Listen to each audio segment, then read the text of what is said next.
So this is the start of silly season. Those show bikes that we were talking about in the last episode have now become very real. We're off to Nice now to ride one of them. You'll see what it is later on. This is going to be my home from home for the next couple of months at least, doing loads and loads of this.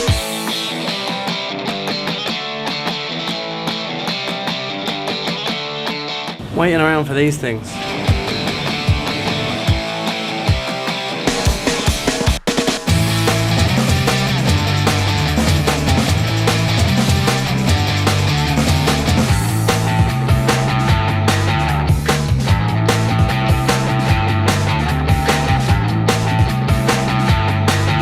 You'll be seeing a lot of these, the in-betweeners. Checking into really nice hotels.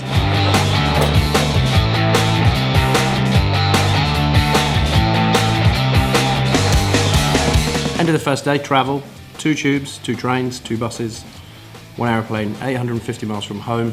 All that way just to come and see this, the first bike that we'll be riding this launch season. It's the Kawasaki Z1000 SX.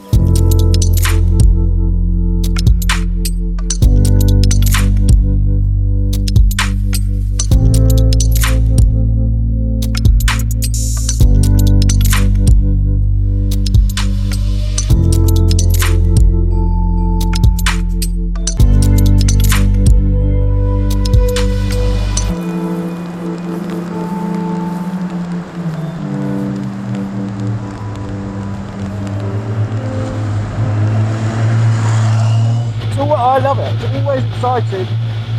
You meet all the other guys from all the other magazines and websites. They're all on the same bike. Nobody's got any opinion on them. Just get out, do a few miles, see what's what.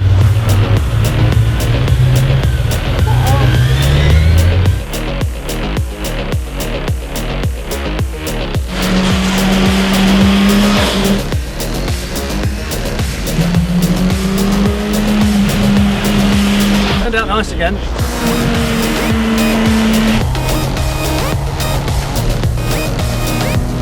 Good. Thanks very much. Nice weather for ducks. Look at them pruny fingers.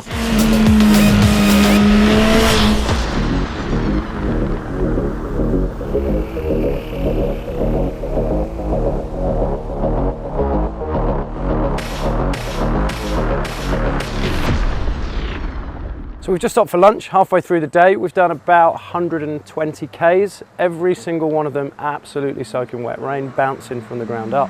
My initial impressions of the Z1000 SX are very good. I was already a fan. I've done thousands of miles, like I said in the previous video, on this bike. But this is my first chance to ride the new one. Even on these kind of Hypersport Bridgestone Battle S20 tyres, there was still that sure-footed feel that the old bike had.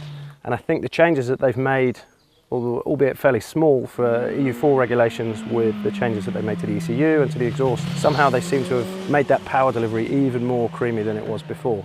A couple of moments from the front, a couple of moments from the back. I'm going to put my faith in all of the new software that this bike has and just say that they sorted me out. There wasn't much that I could do once the thing started slipping and sliding around. And to be fair, you know, on any bike with any tyres today, the amount of water that we've had, we would have probably struggled just as much as we have on this. I'm really happy with that the screen is adjustable like it is now. Just flicking through the settings, taking the panniers off, dropping the screen down, doesn't really change the dynamics of the bike, but it changes how you feel about it, like we did for a couple of the photo stops. But when it was absolutely bouncing, stick the screen up, even with a dark visor and pissing rain, front of my visor, back of my visor, couldn't really get rid of it. I was still quite confident and quite happy to push my luck a little bit. Probably riding a bit faster than I should have been today. First launch of the season, feels like we're gorging on new bikes and new roads. See what happens this afternoon. Apparently it's going to dry up. I'm not so sure. We'll probably get a few more hours on the bike tomorrow as well. First impressions are really good. I still love the Z1000 SX.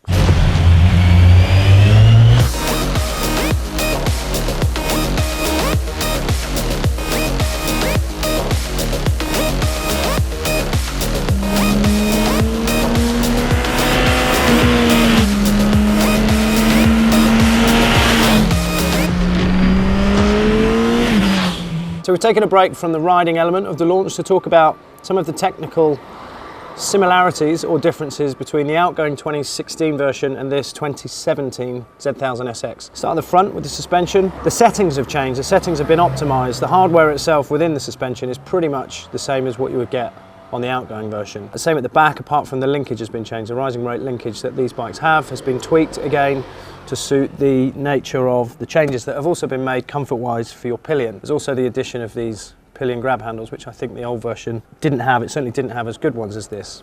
The engine, it has an engine. So you still get that 1043cc liquid-cooled inline-4 that the outgoing version had. Again, what you do get now is a similar kind of power. It's still at about 140 horsepower, still at about 81 foot-pounds of torque. But what you've got now with this one that you didn't have before is EU4 compliance. Again, it might be boring, you might not think it matters, but it really does. And the work that Kawasaki have done to this one to maintain those power figures, which are incredibly healthy, I think, it's worth a mention. So what we've got is some changes to the CAT and the exhaust system. We've also got some changes and tweaks to the ECU in order to deal with those exhaust gases and all of that blah, blah, boring EU4 nonsense. Sounds like a Gazelle. There aren't a huge amount of differences going on underneath the skin of this bike. More importantly for us, the standout features that this bike does have is this new Kawasaki cornering management function. So all of the systems working in tandem with each other, all working with that IMU. If you imagine pulling away as fast as you can in the damp, instead of there being wheel spin, traction control stopping the wheel from spinning. Instead of there being a wheelie, anti-wheelie control is keeping the front wheel down. When you get off the gas and onto the brakes, to scrub speed on your way into a corner, the ABS is stopping the wheels from locking. And then as you tip the bike over on your way into the corner, on the way up to the apex, there's a Kawasaki cornering ABS system. It's basically Kawasaki cornering ABS. It's got a weird name, I can't remember what it is. So if you can imagine that system working with you all the way to the apex, then at the point where you get back on the gas and you wind it on the way out, the traction control, the anti-slide control and the anti-wheelie control all work with each other in tandem again.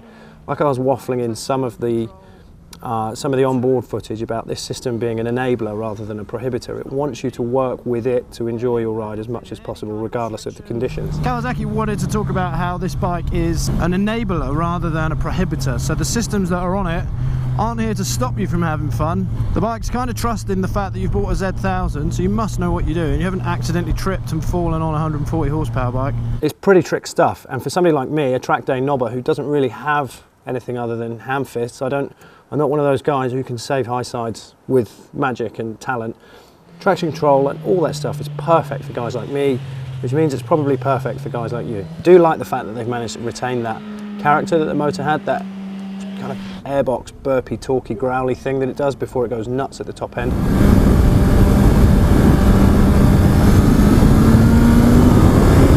It still does that. If you're a fan of that, and most Kawasaki guys are, trust me, it still does all of that good stuff that it used to, but now it ticks the EU4 box. I have no interest in the EU4. I don't even really know what it means, but I know that it matters a lot in terms of what manufacturers are working towards for next year and beyond in terms of offering all of us, you at home and me, plenty of choice when it comes to choosing a bike.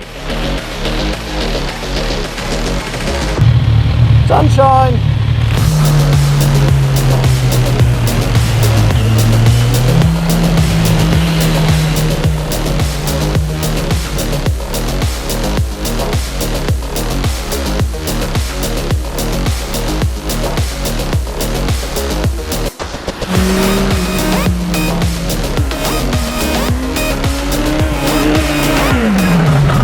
Bit damp, and I haven't got stacks and stacks of faith in this front tyre. Don't know why. I don't normally mind Bridgestones, but for some reason this one skipped a few times in the wet yesterday. So let's see how we get on. So this is supposed to be a sports touring bike, but at the minute, to be honest, I'm getting 0 touring and all sports.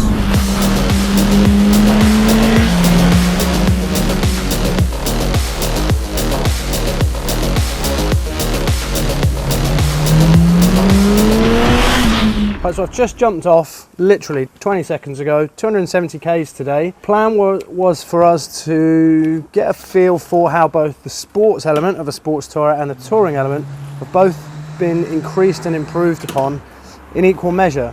For me personally, based on some of the riding that I've just been doing, I'm going to say the sporting improvements are greater than the touring improvements. So it's been a fairly steady day. That said, lots of leaning on the traction control, lots of not necessarily pushing my luck, but leaning against and using the systems that manufacturers are fitting to bikes like this.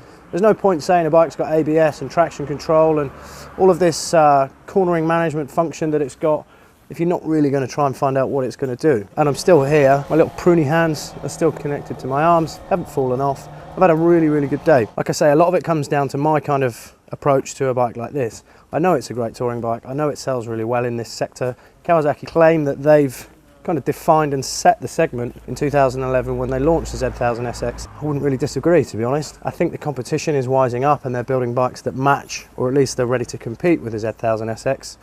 Suzuki in particular with the GSX-F. The price point that this bike stays at, around 10.5 grand in the spec that you're looking at here, maybe a tiny bit more, keeps it down and keeps it less than the equivalent BMW S1000 XR. It comes down to the same old thing that I say at the end of all of these videos. You've got to go and get a test ride on bikes like this. You've got to kick the tyres yourself. You've got to get out there and ride them rather than just taking my word for it. But if you are just going to take my word for it, Z1000 SX, it's as good as it ever was.